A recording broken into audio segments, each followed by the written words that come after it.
Bismillahirrahmanirrahim. Assalamualaikum warahmatullahi wabarakatuh. Perkenalkan, kami dari kelompok 2. Di sini kami akan mempresentasikan hasil makalah kami, yaitu tentang akad dan produk yang ada di dalam bank syariah. Sebelumnya saya akan memperkenalkan dulu anggota kelompok saya. Yang pertama saya sendiri, Ainul Latifah, NPM 105. Selanjutnya ada Putri Ningsi. Yang ketiga ada Fitri Ayu Lestari. Dan yang keempat ada Iza Maulana. Langsung saja ke pembahasan yang pertama, yaitu tentang pengertian perbankan syariah dan jenis akad yang ada di dalam bank syariah. Jadi sesuai yang ada di dalam Undang-Undang Nomor 21 Tahun 2008 tentang perbankan syariah. Nah, jadi pengertian bank syariah di sini adalah bank yang menjalankan sebuah kegiatan usaha yang berdasarkan pada prinsip syariah atau prinsip hukum Islam yang telah diatur dalam Fatwa MUI atau Fatwa Majelis Ulama Indonesia, seperti prinsip keadilan, prinsip keseimbangan, kemaslahatan, universalisme, serta tidak mengandung gharar atau ketidakjelasan, tidak mengandung maisir, riba, zolim, dan objek yang haram. Adapun juga beberapa jenis akad yang ada di dalam perbankan syariah, yaitu yang pertama yaitu akad wadiah. Nah, jadi di sini akad wadiah yaitu akad penitipan barang atau uang antara pihak yang mempunyai barang atau uang dan pihak yang telah diberi kepercayaan dengan tujuan untuk menjaga keselamatan, keamanan, serta keutuhan barang atau uang tersebut. Yang kedua yaitu akad mudharabah. Akad mudharabah yaitu akad kerjasama suatu usaha antara pihak pertama, atau yang termasuk pihak pertama di sini adalah malik, sohibul mal, atau bank syariah, yang menyediakan seluruh modal, dan pihak kedua yaitu amil, mudharib, atau nasabah, yang dimana di sini bertindak sebagai pengelola dana dengan kesepakatan yang telah dituangkan di dalam akad. Sedangkan kerugiannya ditanggung sepenuhnya oleh bank syariah tersebut, kecuali jika pihak kedua telah melakukan kesalahan yang telah disengaja, telah lalai, atau telah menyalahi perjanjian sebelumnya. Nah, selanjutnya yang ketiga yaitu akad musyarakah.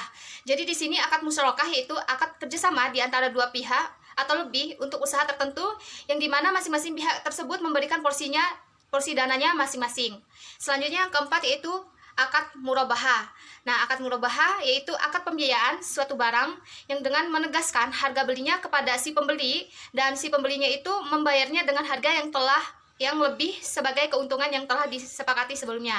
Yang kelima yaitu akad salam. Di sini akad salam yaitu pembiayaan suatu barang dengan cara pemesanan dan pembayaran harga yang telah dilakukan terlebih dahulu dengan syarat dan ketentuan yang telah disepakati antara si penjual dan si pembeli tersebut. Selanjutnya yang keenam yaitu akad istisna.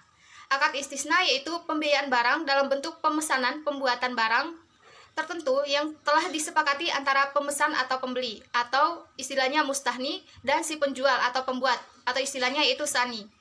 Yang ketujuh yaitu akad ijarah. Nah, pengertian akad ijarah di sini yaitu akad penyediaan dana dalam rangka memindahkan hak guna atau manfaat dari suatu barang atau jasa tersebut berdasarkan pada transaksi sewa tanpa diikuti dengan pemindahan kepemilikan barang itu sendiri.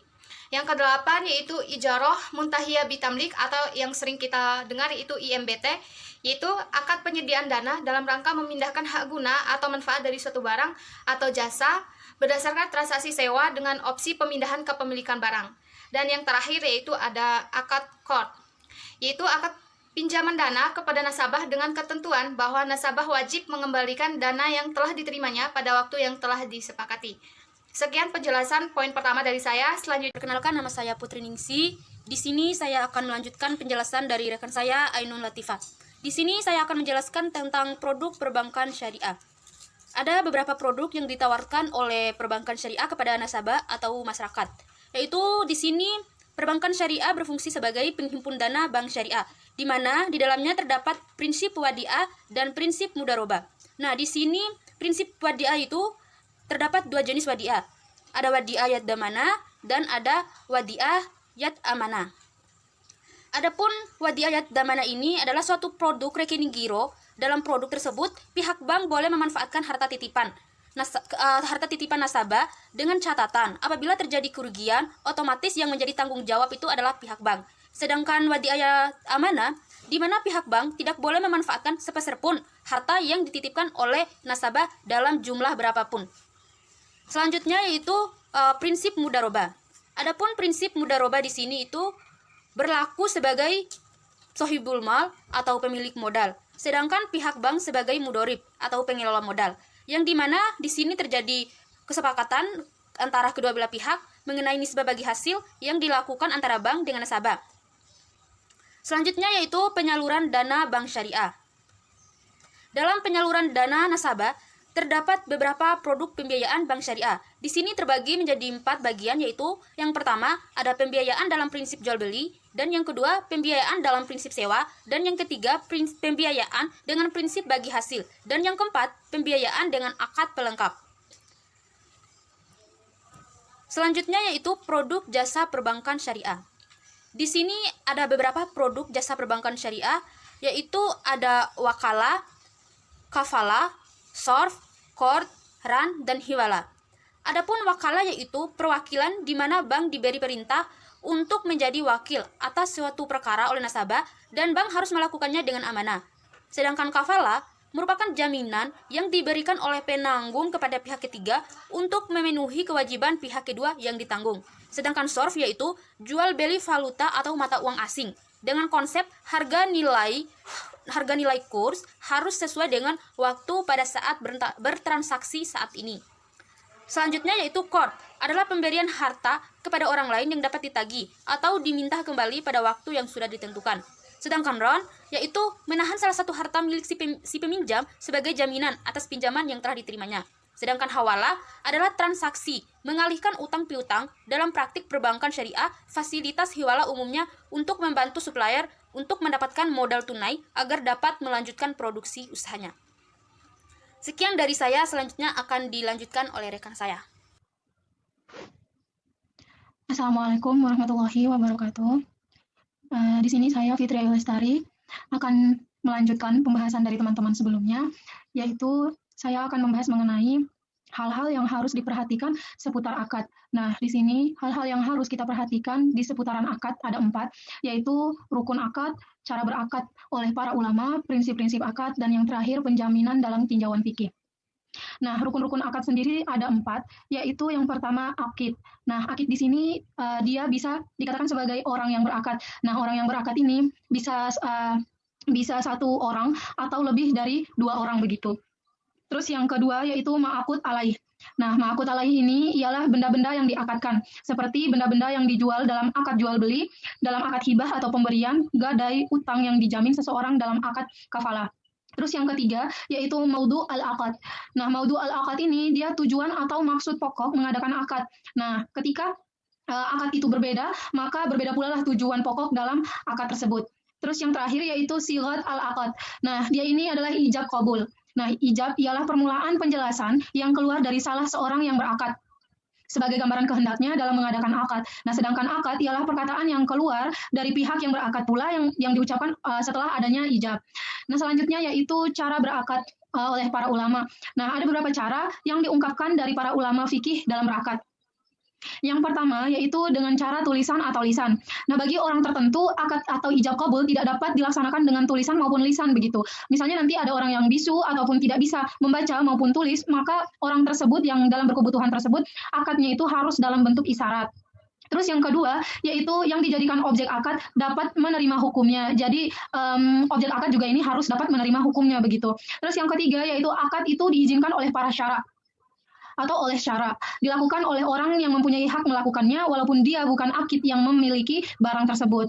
Terus yang keempat yaitu akadnya bukan jenis akad yang dilarang. Jadi ketika seseorang ingin berakad juga harus memperhatikan begitu apakah akad ini dilarang oleh agama atau tidak begitu. Terus yang kelima, akad dapat memberikan faedah yang bermanfaat. Nah, seseorang juga dalam berakad tidak boleh sembarang dalam berakad juga harus memiliki manfaat. Jadi antara kedua belah pihak itu dapat bisa merasakan manfaatnya begitu. Terus yang keenam, ijab harus berjalan terus, maka ijab tidak sah apabila ijab tersebut dibatalkan sebelum adanya qabul. Jadi ijab itu harus berjalan terus ketika seseorang dalam melakukan ijab lalu dia tidak sanggup atau menghilangkan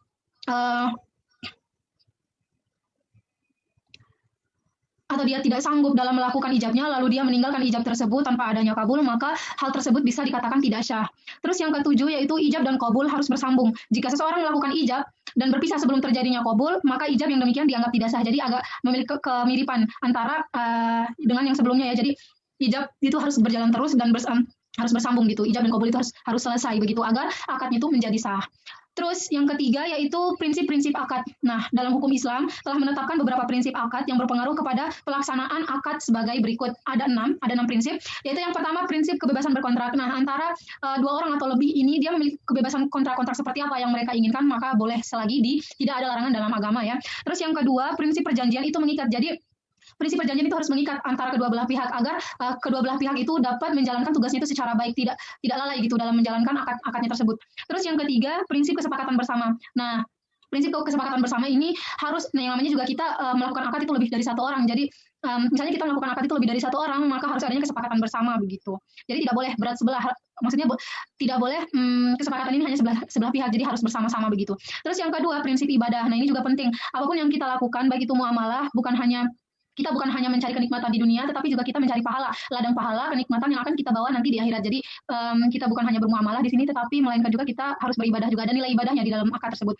Nah, terus yang kelima yaitu prinsip keadilan dan keseimbangan. Ini sangat penting dalam berakad. Kenapa? Karena misalnya nanti terdapat musibah atau kecelakaan, maka kedua belah pihak ini mendapat keadilan begitu, dan keseimbangan harus berapa-berapa untuk melakukan ganti rugi, maka seimbang, tidak berat sebelah begitu. Terus yang keenam, prinsip kejujuran. Nah, ini juga penting. Ketika kita menanamkan diri pada sifat kejujuran, maka orang-orang itu senang bekerja sama dengan kita begitu. Jadi sangat penting sifat kejujuran itu harus ada yang tertanam dalam diri kita. Terus yang terakhir yaitu penjaminan dalam tinjauan fikih. Nah, penjaminan di sini yaitu tanggung jawab ke atas hak orang yang lain atau seseorang yang mempunyai tanggung jawab barang ganti kepada pihak yang berhak. Nah, secara keseluruhannya bermaksud kesanggupan tanggung jawab seseorang penjamin untuk bertanggung jawab terhadap orang lain si berhutang. Nah, maksudnya perjanjian antara penjamin dan pihak yang menerima jaminan, di mana penjamin menerima tanggung jawab untuk menjelaskan hutang atau membayar ganti rugi jika sekiranya pihak yang berhutang atau berjanji untuk melaksanakan suatu kerja itu gagal menunaikan tanggung jawabnya. Jadi si penjamin ini dia harus bertanggung jawab gitu. Apabila nanti ada terjadinya kerugian, maka si penjamin ini memberitahu hukuman apa atau ganti rugi apa yang harus dilakukan oleh si peminjam ini begitu. Mungkin itu saja yang bisa saya sampaikan. Lebih dan kurangnya saya mohon maaf. Wabillahi taufiq wal hidayah. Wassalamualaikum warahmatullahi wabarakatuh.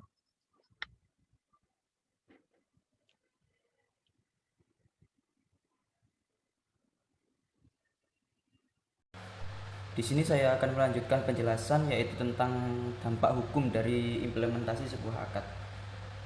Berbicara tentang terkaitan dengan hukum yang ada di Al-Quran, yaitu kami mengambil salah satu ayat, yaitu ayat 1 dari surat Al-Maidah, yang berarti, wahai orang-orang yang beriman, penuhilah akad-akad itu, dihalalkan bagimu binatang ternak, kecuali yang akan dibacakan kepadamu dengan tidak menghalalkan berburu ketika kamu sedang mengerjakan haji. Sesungguhnya Allah menetapkan hukum-hukum yang dikehendakinya. Yang dimaksud dari ayat tersebut yaitu bahwa siapapun yang ada di dunia ini yang sudah melakukan sebuah akad antara satu orang dengan yang lain, maka harus ditepati janji-janji yang ada di akad-akad tersebut. Dan jika salah satu pihak mengingkari atau membatalkan akad-akad tersebut, itu harus ada alasan yang jelas. Dan jika tidak ada alasan yang jelas, maka sudah dijelaskan tersebut, sesungguhnya Allah akan menetapkan hukum-hukum menurut yang dikehendakinya.